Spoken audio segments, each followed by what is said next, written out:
du Seigneur, mais il est plus qu'important d'éclaircir des gens et autres.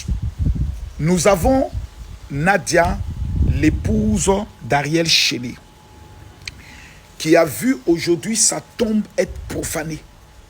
C'est-à-dire, Nadia a été enterrée samedi.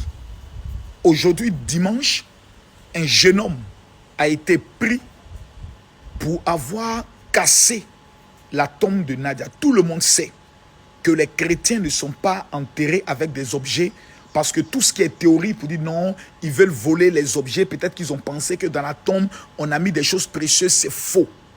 Quand j'ai regardé l'aspect du jeûne, mon esprit a compris automatiquement que quand ils ont vu de la manière dont Nadia a été célébrée, une personne qui part, et c'est le monde entier qui pleure à une étoile. Ce qui s'est passé aujourd'hui est un rituel. Écoutez-moi bien, je ne vais pas me répéter deux fois.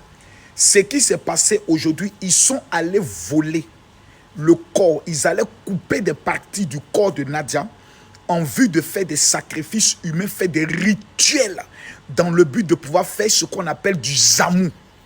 Donc ceux qui sont allés profaner son corps, il faudrait que la justice de Côte d'Ivoire soit sans pitié avec eux, parce que ce qu'ils ont fait est un acte grave.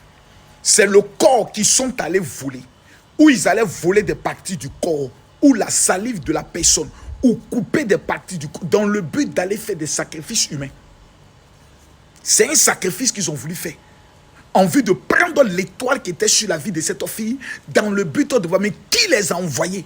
Il faudrait qu'on puisse savoir jusqu'au bout, dans cette histoire de la tombe profanée de Nadia là. Il ne faudrait même pas qu'il y ait d'état d'esprit. Ils ont fait ça avec, comme on appelle ça, Arafat DJ. Ils l'ont fait avec plusieurs personnes. Dieu merci, il y a un monsieur qui a été pris.